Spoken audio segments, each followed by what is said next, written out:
Come, you accidental pilgrims, you who find yourself on a journey of surprise and wonder. Come, you who emerge into this place as an act of liberation. Come, you who seek a life of mindfulness and a place to test your thoughts. Come, you who bring hearts of all kinds, heavy hearts, rusty hearts, hearts broken, open in revelation, hearts full of love to share. Come, you who seek courage, and you who may have more courage than you realize. Come, you who stand behind the curtain, gathering up the resources to claim your truth. Come, you who have been in a bubble, you who are poised for transformation. We begin our story again, gathering courage, love, mindfulness, and a sense of purpose. We gather as people of all ages, of different abilities, different backgrounds, and different perspectives. We share a covenant, a direction for our shared journey, and a commitment to encourage and challenge one another to spiritual growth. This path will ask much from us. Let us move forward with love. Let us move forward with appreciation for one another. Let us move forward knowing we are not alone. Whoever you are, whatever your gifts, you are welcome to join this journey.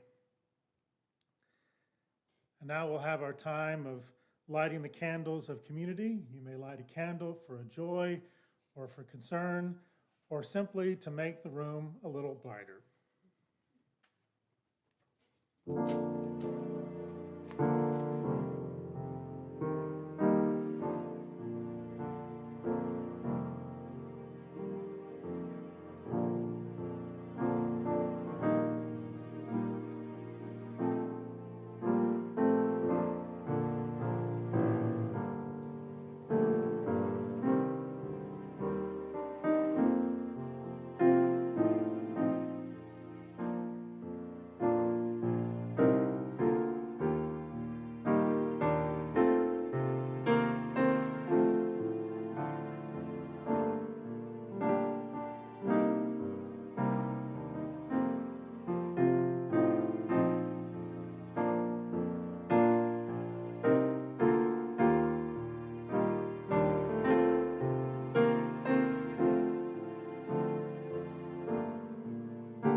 Let us stand in body or spirit for the lighting of the chalice and our spoken affirmation.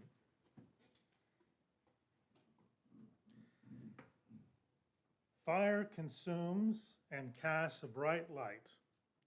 May our chalice flame consume our regrets for the past, our fears about the future, and our worries about today. May it light for us a path of joy and peace.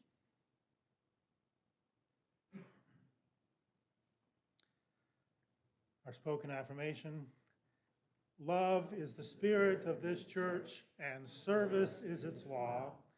This is our great covenant, to dwell together in peace, to seek the truth and freedom, and to help one another. Let's be seated. Our opening thought this morning comes from English on Purpose, and yes, the English is spelled the way it's supposed to be spelled, German, by J.E.B. Spredemann. Oftentimes, the most important decisions are the most difficult to make. For your future and the future of the generations that come after you hinges on the outcome of those decisions. Our opening song is Touch the Earth, Reach the Sky.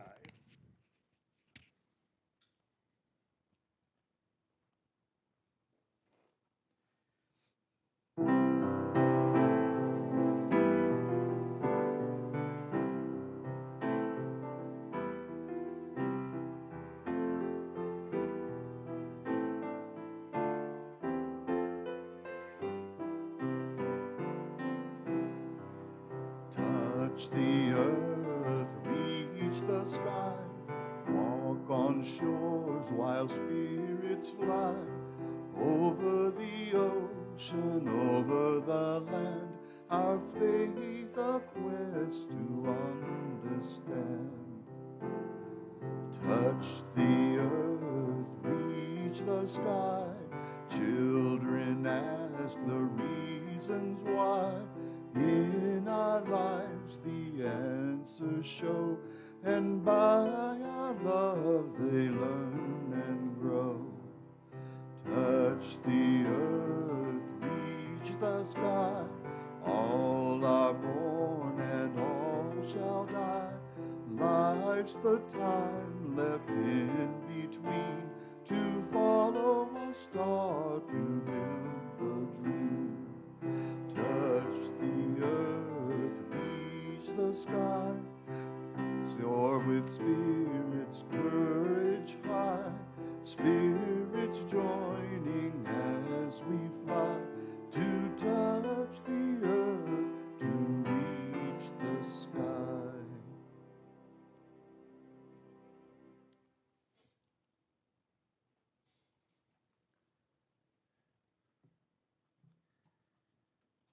Our first reading comes from a friend of mine, Sharon Delgado, and her book, Love in a Time of Climate Change, Honoring Creation, Establishing Justice, which I also highly recommend.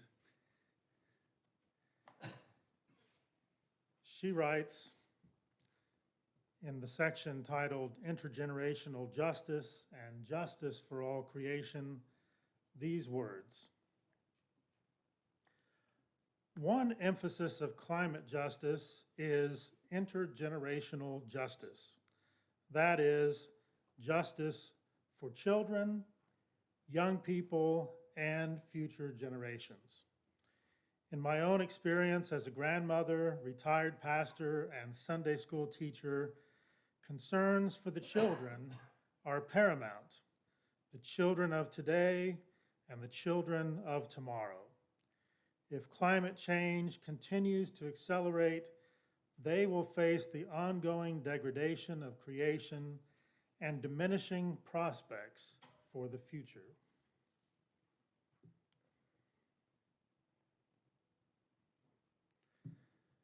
For our practices this morning, let us meditate on the words of the Charter for Compassion, written by Karen Armstrong.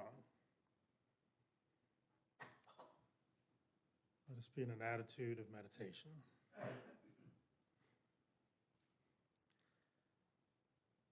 The principle of compassion lies at the heart of all religious, ethical, and spiritual traditions, calling us always to treat all others as we wish to be treated ourselves. Compassion impels us to work tirelessly to alleviate the suffering of our fellow creatures, to dethrone ourselves from the center of our world and put another there, and to honor the inviolable sanctity of every single human being, treating everybody without exception with absolute justice, equity, and respect.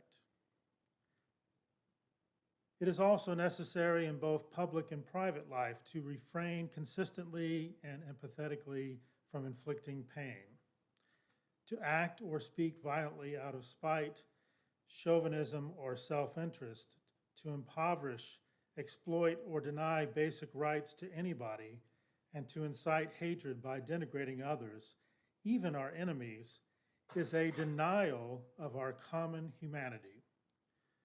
We acknowledge that we have failed to live compassionately, and that some have even increased the sum of human misery in the name of religion. We therefore call upon all men and women to restore compassion to the center of morality and religion, to return to the ancient principle that any interpretation of Scripture that breeds violence, hatred, or disdain is illegitimate, to ensure that youth are given accurate and respectful information about other traditions, religions, and cultures, to encourage a positive appreciation of cultural and religious diversity, to cultivate an informed empathy with the suffering of all human beings, even those regarded as enemies. We urgently need to make compassion a clear, luminous, and dynamic force in our polarized world, rooted in a principled determination to transcend selfishness. Compassion can break down political, dogmatic, ideological, and religious boundaries. Born of our interdependence, compassion is essential to human relationships and to a fulfilled humanity. It is the path to enlightenment and indispensable to the creation of a just economy and a peaceful global community.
Our second reading comes from the great law of peace of the Iroquois Confederacy.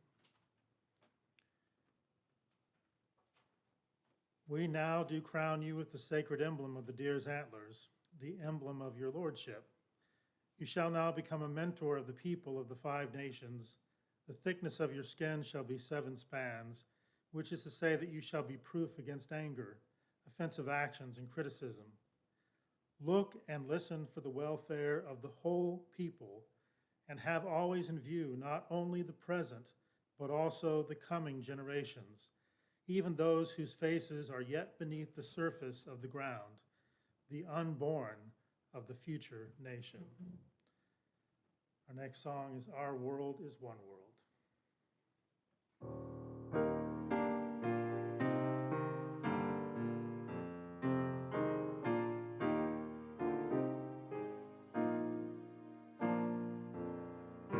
Our world is one world. What touches one affects us all. The seas that wash us round about, the clouds that cover us, the rains that fall. Our world is one world.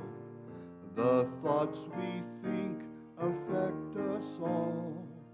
The way we build our attitudes with love or hate we make a bridge or wall. Our world is one world. Its ways of wealth affect us all. The way we spend, the way we share, who are the rich or poor, who stand or fall. Our world is one world, just like a ship that bears us all, where fear and greed make many holes, but where our hearts can hear a different call.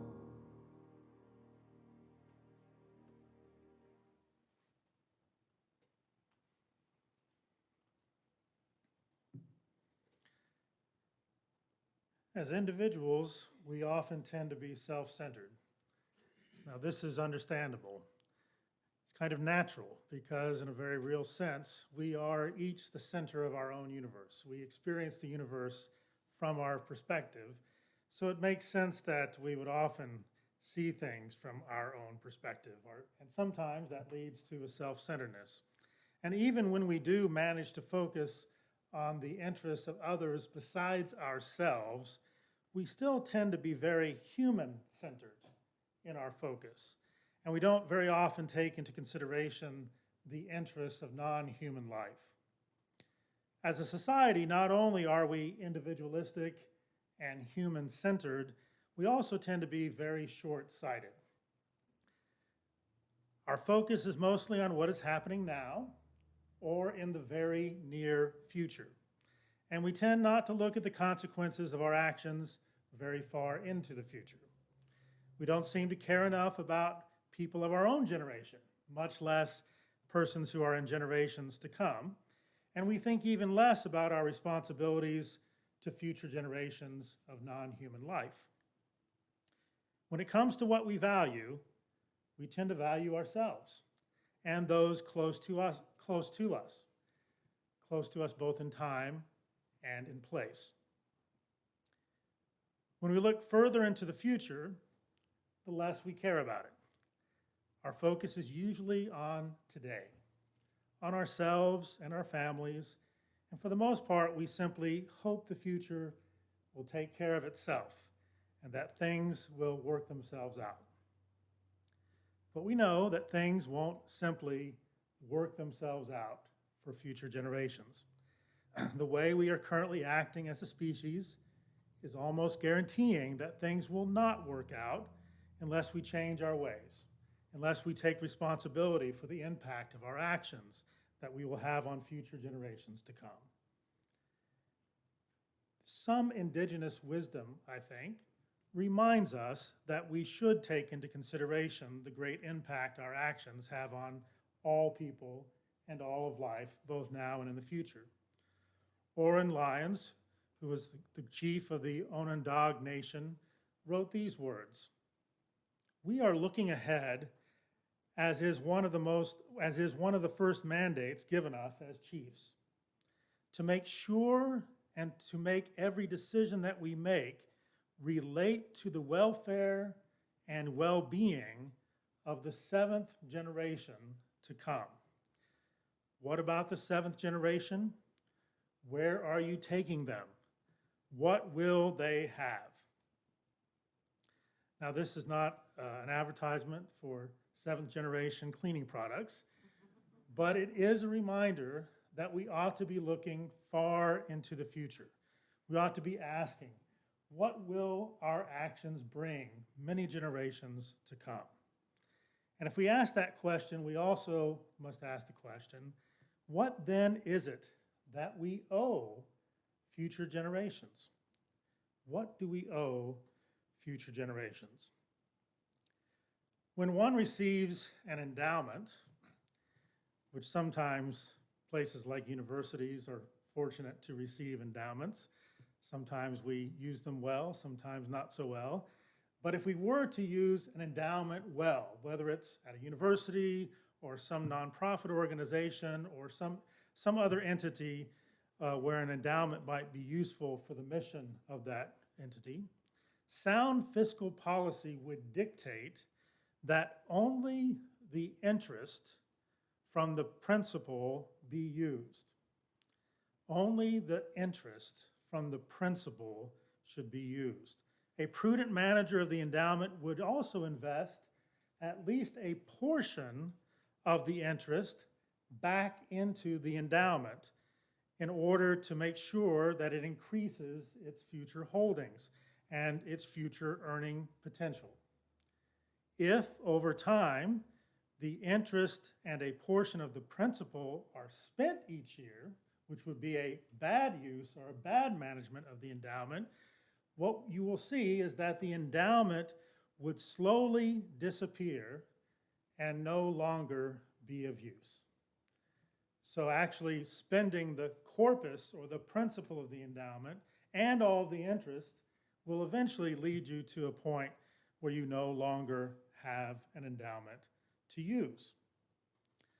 So let's think of the earth and its resources as our natural endowment.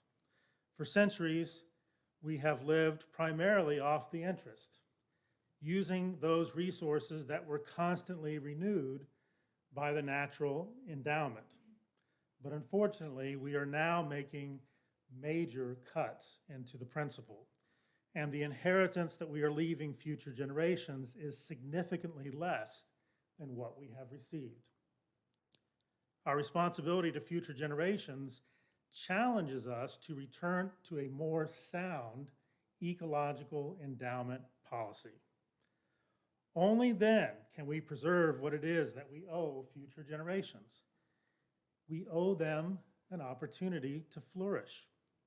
We owe them a livable environment with breathable air and drinkable water.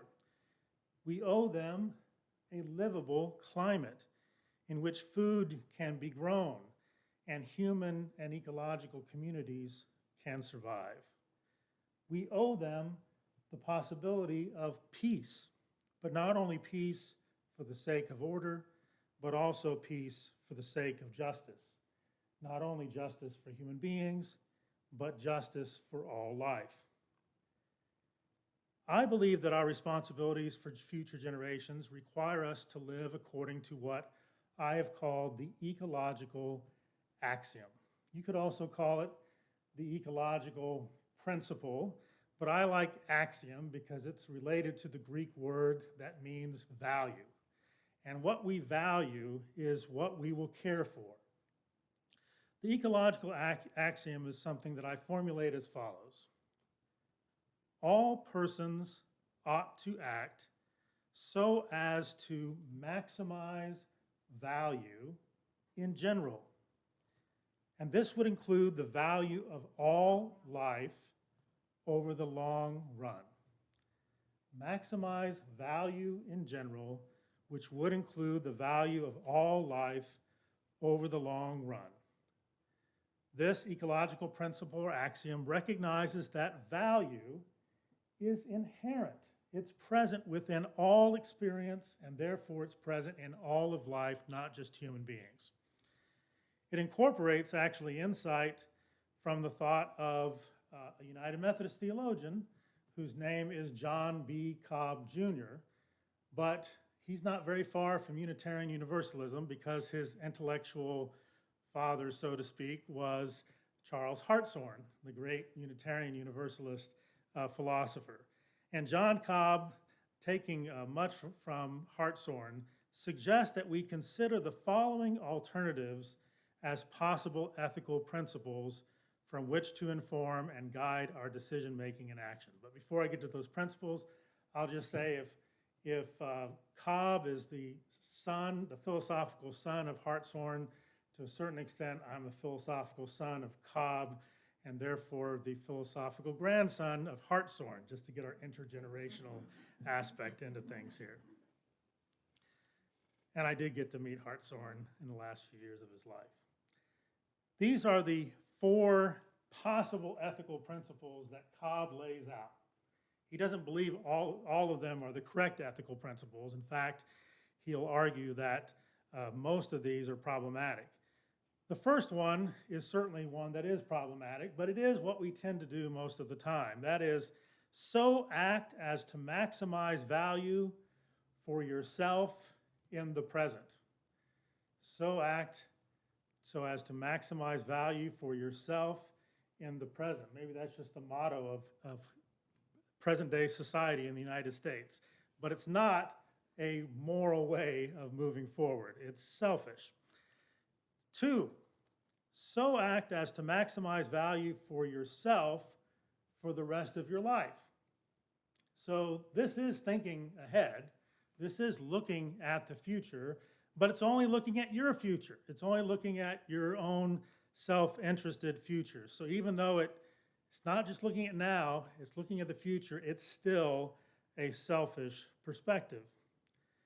3, so act as to maximize value for all human beings for the indefinite future.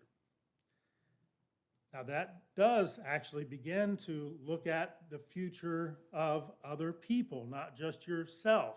And so if we were to move towards that, it would actually be an improvement over much of what we do today, but it still would be human-centered. It would still be anthropocentric. And so Cobb actually puts forward a 4th principle, a 4th ethical principle that is the basis upon which I built the ecological axiom. He says, so act as to maximize value in general. So act as to maximize value in general. So the ecological axiom that I've put forward does not provide absolute moral principles to guide our decision-making and actions.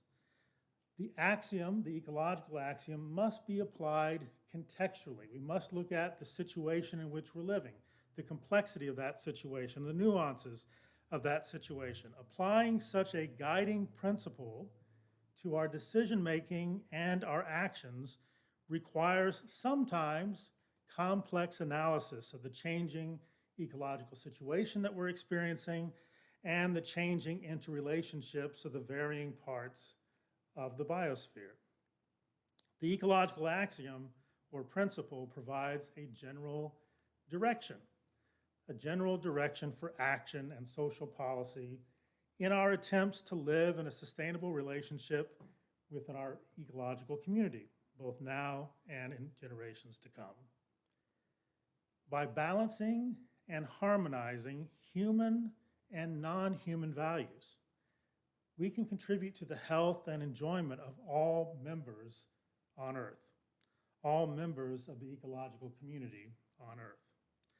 As the ecological axiom suggests, the maximizing of value in general, the maximization of sustainable enjoyment of all life ought to be accomplished with a view towards the long run.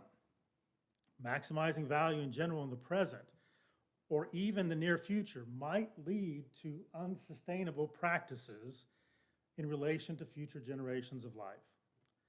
If value in general is to be maximized, the value of future life also ought to be considered. All of that is a fancy philosophical way of saying this. We ought to love each other and live with each other as if the future matters, because it does. It matters not only for future persons, it matters for all of life on Earth. So I would suggest that we all work together with creativity, compassion, and commitment to act with justice for all of life now and also for all of life to come. May we honor the past that has made the present possible. The last time I was with you, as we were looking at the influence of persons who have died, who have passed on the present and on the future, that was part of honoring that past, part of being thankful for those who have come before us and all they have done to make it possible for us to be here, to make the present possible.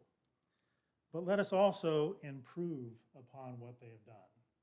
And the way that we improve upon what they have done is by establishing justice for all generations to come. May it be so.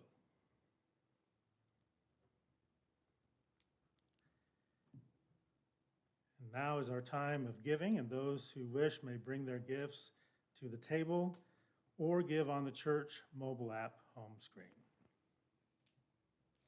Our song is "We Would Be One."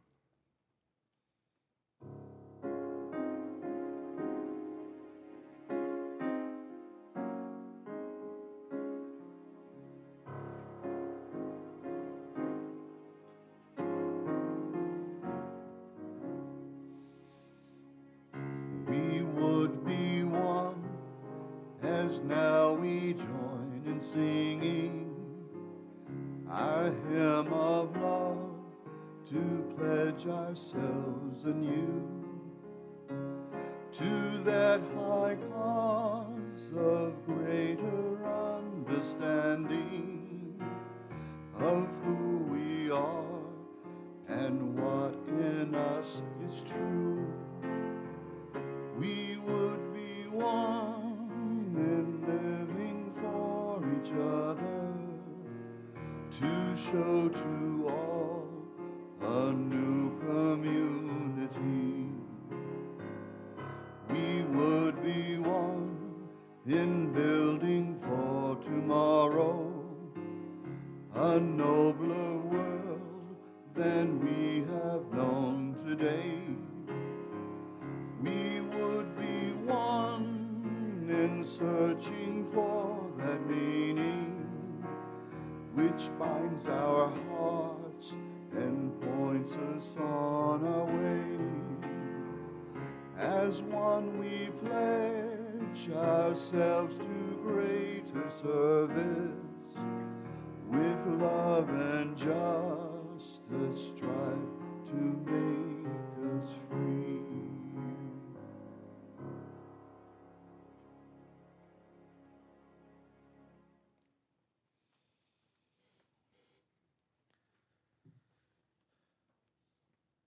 Parting thought comes from the existentialist philosopher Albert Camus, who writes these words: "Real generosity towards the future lies in giving all to the present."